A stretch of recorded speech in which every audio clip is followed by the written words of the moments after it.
The rain had barely stopped when the sheriff's cruiser rolled past Carter & Co. Hair Studio on a quiet stretch of Main Street in Alma, Arkansas. It was April 15, 2004, a Thursday, and the glow from the Salon's neon sign still flickered through the drizzle. Inside, everything looked untouched, curling irons still plugged in. 2 coffee mugs sat half empty on the counter, but Diane and Melissa Carter, the sisters who ran the shop together, were gone.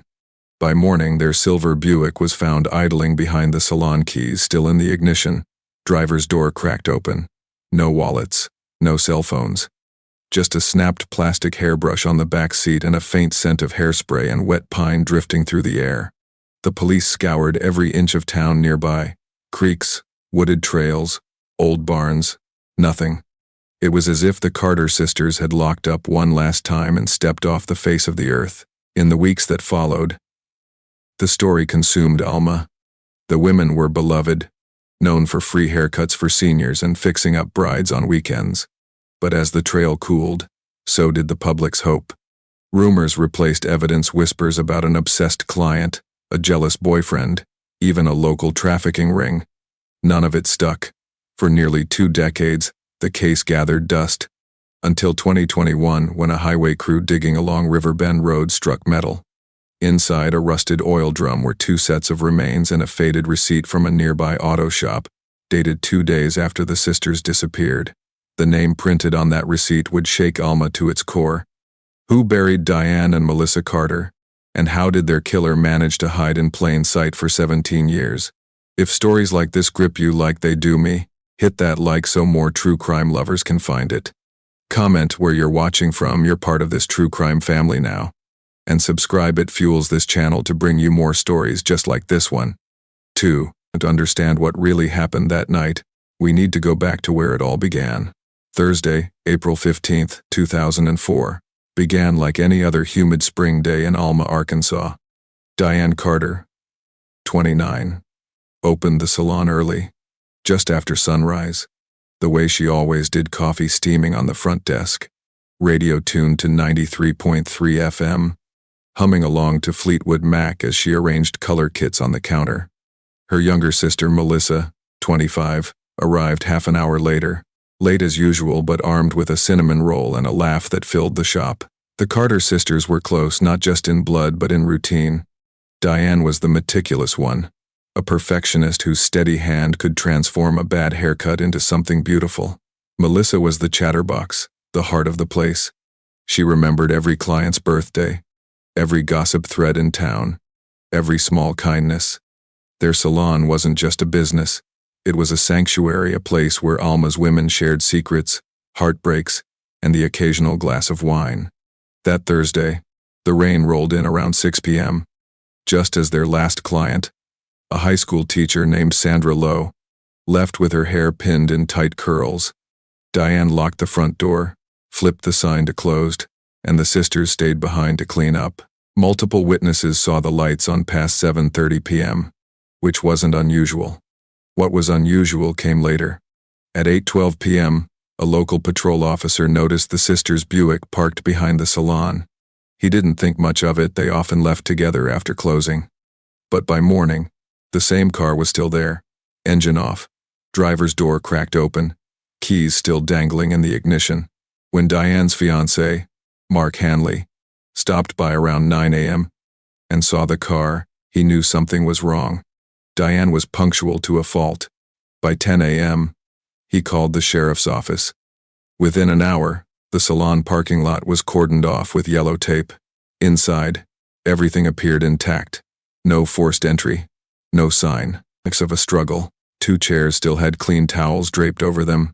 The cash drawer contained $147, and both sisters' phones and purses were gone.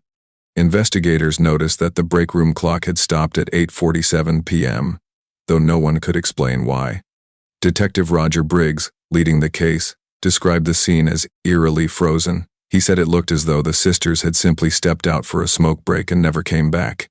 But a few details unsettled him. The hairbrush on the back seat snapped clean down the middle. The faint smudge of reddish-brown on the driver's side door handle, later determined to be rust, not blood. and a partial footprint in the mud beside the rear bumper, a men's size 10 work boot pattern. By nightfall, search teams were combing through nearby woods, drainage ditches, and along the creek that ran behind Main Street. Dogs caught a brief scent trail leading toward the back alley before it vanished near a row of dumpsters. Rain that night washed away what little evidence remained.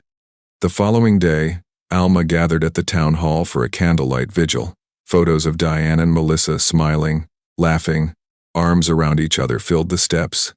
Their mother, Ruth Carter, stood silently, holding a candle that trembled in the wind. In the days that followed, police questioned everyone close to them. Mark Hanley, the fiancé, was cleared quickly. His time cards showed he'd been working an overnight shift in Fort Smith. Melissa's ex-boyfriend, a mechanic named Ray Douglas, wasn't so lucky. He'd been seen arguing with Melissa outside the local diner a week earlier, and when detectives brought him in, he seemed nervous, chain-smoking through the interview. Douglas claimed he'd been home drinking alone the night the sisters vanished, but no one could verify it. Still, with no physical evidence tying him to the scene, investigators had to let him go. The weeks stretched into months. Tips poured in, most of them useless. A truck driver claimed he'd seen two women matching the sisters' description at a gas station near Little Rock. Another caller swore they'd been taken by a biker gang. Both leads collapsed under scrutiny. Then, one strange piece of evidence surfaced. A clerk from an auto parts store just outside town reported that on April 17th, 2 days after the disappearance, a man had come in asking for industrial sealant and metal straps. He'd paid cash. The clerk couldn't remember much about him, only that he was polite and looked familiar. Detective Briggs wrote the lead down, but without a name or receipt number, there was nothing to chase. By late summer 2004, the investigation was already faltering. The Carter sisters' case joined the growing pile of unsolved disappearances in the state cases with no bodies, no witnesses, no closure. For Ruth Carter, life became a waiting room. Every ring of the phone, every knock on the door, she braced herself for news that never came. She told local reporters, "I just want to bring my girls home. That's all." In October, the sheriff's department quietly scaled back the task force.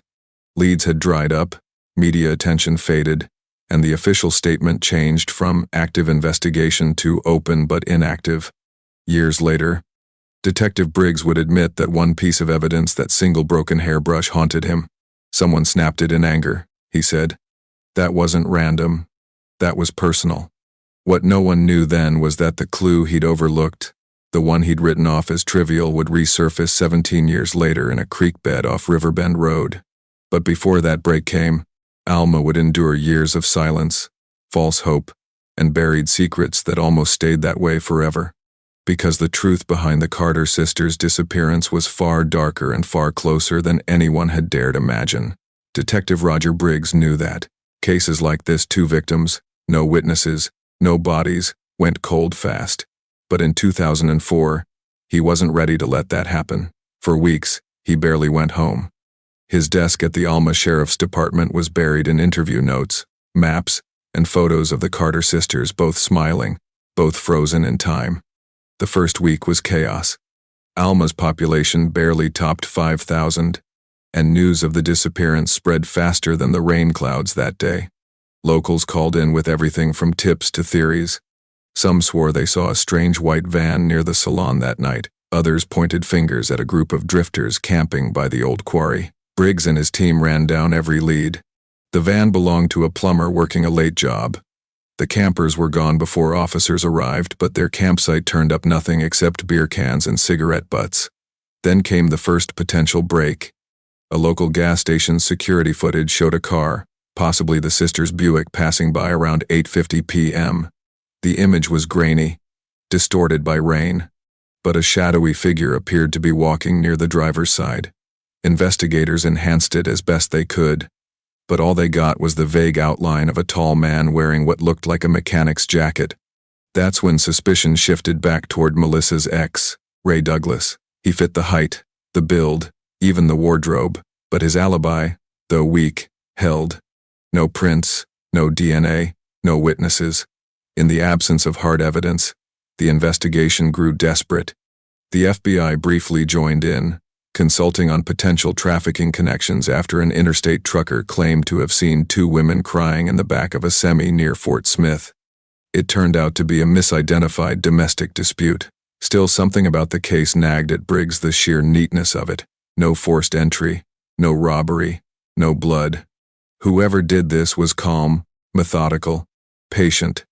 By late 2005, the official task force had dwindled to 2 people. Briggs, who refused to transfer, and Deputy Lorna Green, who kept files in her trunk because the sheriff wanted them archived. Together, they kept digging. In 2006, a partial breakthrough came. A hunter in the woods west of Alma found what looked like a women's shoe half buried in mud. It was the same brand Melissa often wore, but there was no DNA left to test, and the soil analysis was inconclusive. Another dead end. Then something odd happened. An anonymous letter arrived at the sheriff's office. The handwriting was shaky, but the message was clear. Look by the creek. You're missing what's right under your nose. The note was postmarked from Fort Smith, no return address. Briggs and his team searched the creek behind Main Street for 3 days. They found nothing but debris, plastic bottles, broken glass, and one old oil drum too heavy to move. They opened it, expecting trash, but it was sealed solid with decades of rust. They logged it as industrial waste and left it there. Briggs would think about that drum for years. By 2008, the case had all but vanished from public conversation. Ruth Carter still visited the Salon's old building once a month, leaving flowers near the door. The business had been sold to a new owner who kept a small framed photo of the sisters on the wall, out of respect. In 2010, a new detective reviewed the Carter file and called it a tragic dead end, but Briggs couldn't let go. He retired from active duty in 2014, yet he continued to privately revisit the evidence, particularly the receipt from the auto parts store clerk had mentioned. It had never been found, but Briggs noted something strange in his personal copy of the file. 3 separate customers had purchased industrial sealant that same week. One of them was a name he recognized, Eddie Walsh. Walsh had been one of the sisters' clients. A quiet man in his 30s, always polite, always paid in cash. He'd worked at an auto body shop, off Highway 71, the same one where the mysterious receipt would later be traced. But in 2004, he'd had a clean record, at least publicly. What Briggs didn't know then was that Walsh's juvenile file was sealed. Back in 1992, Walsh had been involved in the disappearance of a neighbor's cat, and later confessed to burying things to feel calm. His record had been wiped when he turned 18. In 2016, a retired Briggs met a young journalist named Erin Duffy, who was investigating cold cases for a podcast. She found that note about the creek while reviewing his old files and asked, "Did you ever dig deeper on that?" Briggs admitted he hadn't. That question lingered with him long after she left. 4 years later, in 2020, Briggs passed away, never knowing that the answer to the Carter sisters' disappearance lay exactly where the anonymous letter had pointed. Because in the spring of 2021, when a construction crew broke ground to expand Riverbend Road, they uncovered that same rusted oil drum. Inside were the skeletal remains of 2 women stacked carefully, wrapped in plastic, sealed tight, and wedged between their remains was a faded auto shop receipt dated the 17th of April 2004, 2 days after the sisters vanished. The customer name? Edward Eddie Walsh. But here's where the story took a darker turn. Eddie Walsh wasn't just a suspect, he was already dead. When detectives reopened the Carter case in 2021, Eddie Walsh's name jumped out like a neon sign in a dark room. For 17 years, he'd been nothing more than a quiet footnote in the original file, a friendly client who tipped well and never caused trouble. Now, his name was printed on a receipt found inside an oil drum that contained the remains of 2 missing women. But there was one massive problem. Eddie Walsh had died 4 years earlier. According to county records, Walsh had suffered a fatal heart attack in 2017 while working at an auto salvage yard outside of Fort Smith. He'd been cremated, leaving no physical evidence to re-examine. At first, investigators thought they'd hit another wall. But then, one small detail stood out. When detectives pulled Walsh's employment records, they noticed an emergency contact, a cousin named Lyle Warren. Lyle lived just 30 minutes from Alma and had been a part-time mechanic at the same shop back in 2004. When detectives visited his property, he seemed uneasy.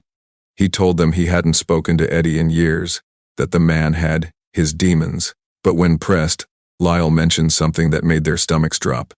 He used to talk about those girls from the Salon, he said. Said one of them laughed at him once. Said people shouldn't laugh at him. The statement sent investigators back into the archives. They found old appointment logs from Carter & Co. hair studio stored in the county records basement. Walsh had come in for a haircut the very day before the sisters vanished. Witnesses from that day remembered him sitting quietly, watching them close-up shop from across the street as the rain started to fall. Still, the police needed more than eerie behavior and coincidence. They needed physical proof. The break came from an unexpected source, the oil drum itself. The Arkansas State Crime Lab ran residue analysis on the barrel's inner lining. The compound matched an industrial sealant brand that had been discontinued in 2005. The same type sold at the auto parts store where Walsh had shopped. Even more damning, trace particles from the drum's adhesive contained microscopic flecks of red automotive paint, a match to the color used at the body shop where Walsh worked. The evidence was circumstantial but chilling. And yet, it still didn't answer the biggest question. Why? To find out, detectives began tracing Walsh's background. He'd grown up in Alma, raised by an alcoholic father who'd been a welder. Teachers described him as quiet but intense. He rarely smiled, often fixated on minor slights. He dropped out of school at 16, worked odd jobs, and by his 20s, was known locally as Eddie the Fixer, the guy who could repair anything mechanical. But beneath that calm exterior, there were cracks. A former coworker told investigators that Eddie could become violent when embarrassed. One memory stood out. A coworker once mocked his stutter, and Eddie smashed a wrench against the wall so hard it bent. He wasn't a bad man, the coworker said, but you didn't make him feel small. As detectives pieced the timeline together, a chilling picture emerged. Walsh likely encountered the Carter sisters multiple times at their salon. Melissa, known for her teasing humor, may have joked with him innocently, unaware of how deeply it cut. When he returned the next evening, possibly under the pretense of retrieving a forgotten jacket or paying a late bill, the rain, the isolation, and years of resentment may have boiled over. A crime of rage, then panic. He had access to tools, barrels, sealant, and a secluded property near the creek bed. Within hours, he could have sealed the evidence and driven it to the woods, burying it where it would remain undisturbed for nearly 2 decades. But investigators still couldn't verify the entire sequence, not until they found one more clue. During a second search of Walsh's cousin Lyle's property, detectives found an old wooden trunk in his garage. Inside were personal items Eddie had left behind: invoices, tools, and a single undeveloped roll of 35mm film. When processed, the photos revealed mundane snapshots: cars, parts, shop interiors, until the final frame. It showed 2 women, standing outside a salon window. The image was blurry, shot from a car across the street, but their faces were unmistakable: Diane and Melissa Carter. The timestamp, the 14th of April 2004, 6:42 p.m. Just one day before they disappeared. Forensic analysts confirmed the photo was unedited and authentic. It proved Walsh had been watching them, possibly following them in the days leading up to their disappearance. By the time investigators closed the file, there was little doubt left. Eddie Walsh had lured the Carter sisters, murdered them, and buried the evidence himself. But what made the case linger, what made it haunt the detectives, wasn't just what he did. It was what came after. Because buried in those same belongings was a journal, and what it contained turned a closed case into a moral question that would never truly rest. The discovery of Eddie Walsh's old trunk was supposed to be the end of the story. But inside, beneath the film canister and faded auto shop invoices, detectives found a small leather-bound notebook, the kind you'd buy at a hardware store for a few dollars. It was warped with moisture, its pages yellowed and brittle, but the ink inside had survived. At first glance, it read like a mechanic's log: oil changes, part numbers, and reminders. But a few pages in, the tone shifted. The handwriting grew frantic, looping, angry, On one page, written in all caps, were the words, "She laughed at me." They both did. The entries that followed detailed his daily life in obsessive detail, his work, his meals, his routes home, but woven through them were unsettling fragments about the women at the salon and the way they looked at him. One passage stopped everyone cold. April 15, the rain started again. I told myself I'd only talk to them, make them understand. But the noise wouldn't stop. I had to make it stop. I didn't mean for it to go so far. The next pages were smeared, as if someone had tried to wipe the words away. The journal ended abruptly after that. No confession, no names, no explicit mention of murder. But what was written there painted a chilling picture of a man unraveling, his fragile ego collapsing under imagined humiliation. For the investigators, it was the final piece that connected everything: motive, timeline, and psychological profile. But for Ruth Carter, it wasn't closure. It was a second loss. When the sheriff delivered the journal to her, she refused to touch it. "I don't want his words in my house," she said quietly. "He already took enough." Still, the public wanted answers.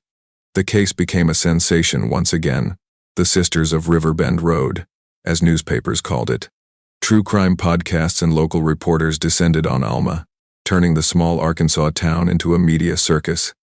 People speculated endlessly about whether Eddie had acted alone, whether someone had helped him move the bodies, whether the anonymous letter sent in 2006 had come from his cousin trying to unburden a secret. Detectives revisited that letter. Lyle denied writing it, but his wife, Cheryl, later admitted she'd found Eddie one night in 2005, standing by the creek behind their property, staring at the ground. "He looked pale," she said, "like he'd seen a ghost. He told me, 'Don't ever dig here.'" That statement alone reopened the question of who really buried the sisters. Walsh might have killed them, but someone else could have helped hide the evidence. Lorna Green, the deputy who had worked the case with Detective Briggs years earlier, came out of retirement to help. She revisited every statement, every photo, every overlooked detail. Something in her gut told her that the story wasn't finished, and she was right. When forensic analysts re-examined the barrel in 2022, they discovered trace DNA that didn't belong to the Carter sisters or Eddie Walsh. It was faint, degraded, but partial. After months of processing, the profile returned a hit: Lyle Warren. The news stunned everyone. Lyle, the cousin who'd acted nervous, the one who'd claimed Eddie had his demons, had been living quietly just miles from where the bodies were found. When confronted, he broke almost immediately. In his taped confession, Lyle admitted that Eddie had shown up at his house the night of April 15th, soaked in rain, shaking, saying, "I messed up bad." Eddie begged for help, moving something. Lyle followed him down to the creek, where Eddie revealed the wrapped bodies in the back of his truck. "I didn't touch them," Lyle claimed. He said if I didn't help, he'd tell people I was part of it. Out of fear, he admitted helping roll the barrel into the mud and covering it with debris. He never told anyone, not even his wife, because Eddie had threatened to kill himself if he talked. 2 years later, Eddie moved out of town, and Lyle tried to bury the memory. When the letter arrived at the sheriff's office in 2006, it was his anonymous attempt to make it right, hoping someone would find the truth without implicating him. The district attorney debated whether to prosecute Lyle, but by then, he was in poor health and nearing 70. The Carter family decided not to push for charges, saying through their lawyer, "We want peace, not vengeance." The official report listed Eddie Walsh as the sole perpetrator, Lyle as an accessory after the fact. Case closed. But for the people of Alma, the closure didn't come easily. Every detail, the flickering salon lights, the running car, the cracked hairbrush, became part of local lore. To this day, no one drives Riverbend Road at night without thinking of the sisters whose laughter once filled a small-town salon. When reporters asked Ruth Carter if she believed Eddie's death had been justice, she shook her head. "No," she said softly. "Justice would have been him having to see their faces every day he woke up." In the final pages of the recovered journal, forensic analysts found one more line, barely legible at the bottom of the last page. "I didn't bury them to hide what I did. I buried them so they'd stop looking at me. That sentence, according to investigators, said everything about who Eddie Walsh truly was, not a monster in the dark, but a man so broken by shame and rejection that he turned cruelty inward and outward at once. And even after death, his silence still haunted every soul left behind. In the months following the final confession, Alma tried to return to normal, but the town had changed. What was once a quiet Arkansas community filled with Friday night football games and potluck dinners was now known nationwide as the setting of The Sisters of Riverbend Road. Every documentary crew that came through left another scar. The old Carter & Co. hair studio was never reopened. Its windows were boarded up, the neon sign removed. Locals said that every time someone tried to rent the space, they backed out before signing. "It just feels heavy," one man told a reporter. For Ruth Carter, that heaviness never lifted. When the remains of her daughters were finally released in 2022, she buried them together on a hillside overlooking the same creek where the oil drum was found. The headstone was simple: Diane and Melissa Carter sisters, loved, remembered, 1975-2004. At the funeral, nearly the entire town showed up. Former classmates, old clients, even retired Deputy Lorna Green stood beside Ruth in silence. When the last hymn faded, Lorna placed the snapped hairbrush, the one recovered from the Buick years ago, on the casket. "This time," she whispered, "you can rest." But rest didn't come easily. In the following weeks, new questions surfaced, some from journalists, others from locals who had lived with this story too long. If Eddie Walsh had been watching the sisters that night, how long had he been planning it?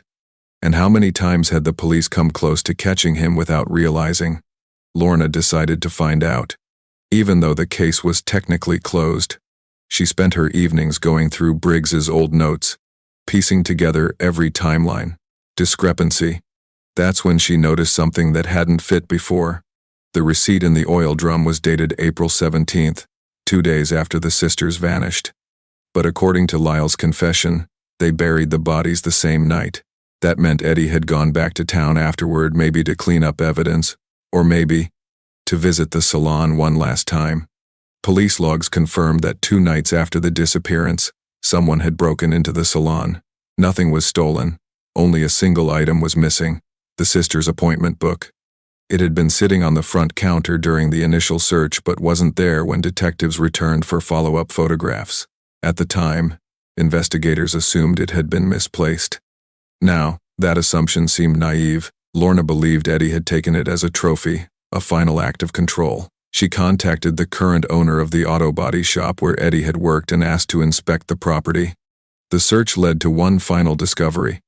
Behind the shop, buried under a stack of old tires and scrap metal, they found a sealed box containing burnt papers and half-melted photographs.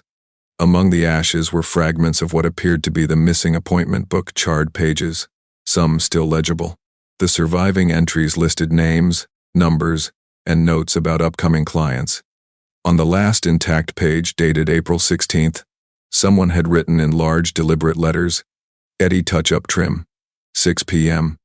It was his final scheduled appointment. Lorna took that evidence straight to Ruth Carter. She hesitated before showing it, worried it might reopen wounds that had barely begun to heal. But Ruth only nodded. "He was the last person they saw," she said quietly. "Now I finally know what hour my girls left this world." When the news broke, the story went viral again. Major networks covered it, true crime podcasts dissected it, and Alma's small police department found itself in the national spotlight once more. Reporters called the case a tragedy of oversight, a haunting reminder of how small mistakes and ignored receipt, a misfiled clue, can bury justice for nearly 2 decades.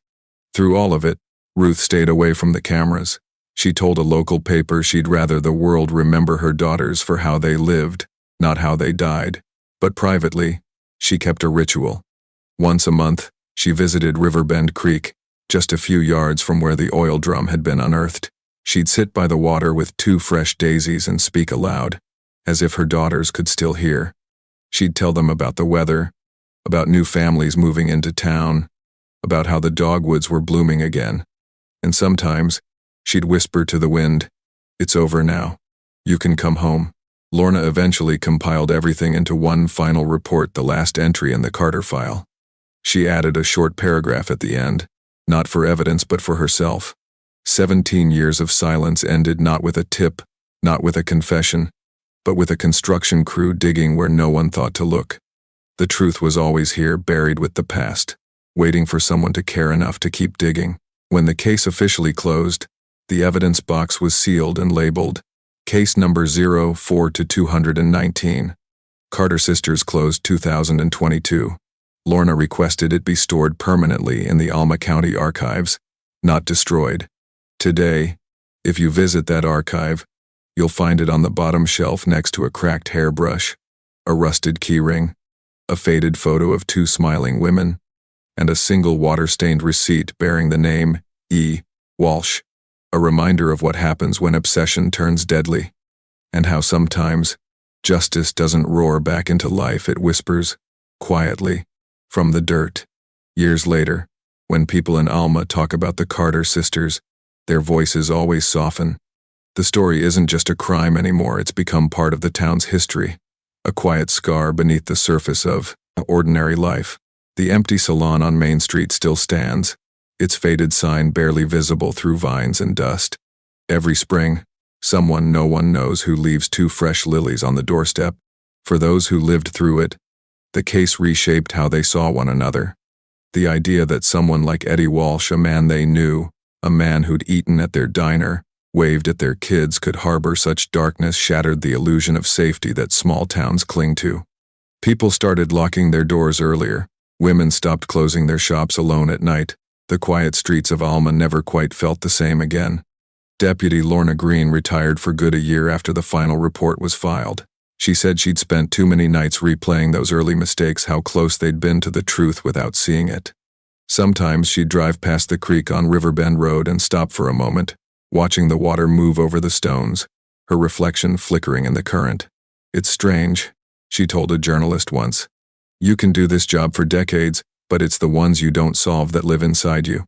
Before she passed, Ruth Carter donated a small collection of her daughter's belongings to the Alma Historical Society, a hairdryer, a framed photo of them cutting the ribbon the day the salon opened, and a handwritten sign that had hung in their window. "Walk-ins welcome, bad days fixed here." That phrase became a quiet mantra for the town. It started appearing on coffee mugs, posters, and even at the new hair studio that opened 2 blocks over. The owner, a young woman named Jenna Morris, had grown up hearing the story. She said she wanted to reclaim the space, to bring something good out of all that loss. But there's still something haunting about the story's details: the stopped clock, the snapped brush, the flickering neon sign. They remain unsolved fragments of a tragedy that logic alone can't fully contain. When the Unsolved Justice documentary aired in 2024, it included a final interview with Ruth Carter, recorded at her home on the outskirts of town. Sitting by her window, she spoke softly but firmly. "For a long time I hated him. I hated the rain, the road, even this town. But after they found my girls, I realized hate doesn't bury the pain. It just feeds it. I don't forgive him, but I let go of him. Because my daughters deserve to rest in peace, not live forever inside my anger." The camera lingered on her face for a moment, then cut to a slow aerial shot of Riverbend Creek, mist rising from the water, sunlight catching on the rusted edge of an old oil drum half buried in the soil. The narrator's closing line echoed like a prayer. "Sometimes, the answers we seek aren't hidden far away, they're right beneath the surface. All it takes is someone brave enough to dig." The credits rolled over a photo of Diane and Melissa, laughing, arms around each other outside their salon. Today, the Carter case is studied in police academies across Arkansas as a model of investigative perseverance and as a cautionary tale about how fragile justice can be when details go unnoticed. Students learn about Briggs' early work, Green's persistence, and the forensic breakthrough that came almost by accident. But what they remember most is the humanity of it. 2 sisters who never made it home, and a mother who refused to stop looking. And if you drive down Riverbend Road now, the landscape looks ordinary, just pine trees, soft earth, the steady hum of cicadas. But locals will tell you that, when it rains, the creek swells, and sometimes you can hear a faint metallic sound beneath the water, like something shifting deep underground. It's not superstition. It's memory.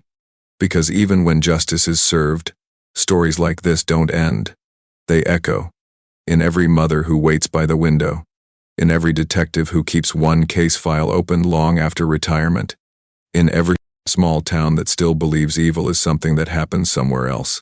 The Sisters of Riverbend Road reminded everyone that darkness doesn't always come from strangers, it sometimes comes from the familiar. And that the most haunting mysteries aren't the ones we can't solve, they're the ones that took too long to see. If stories like this move you the way they do me, take a second to like this video. It helps more people discover these untold cases. Comment your thoughts below. What do you think drives someone like Eddie Walsh? Rage, obsession, or something deeper? And don't forget to subscribe for more true crime stories where justice is never forgotten, only delayed. This case is based on authentic investigative methods, forensic realism, and verified public record structures. Names and some details have been altered for narrative privacy.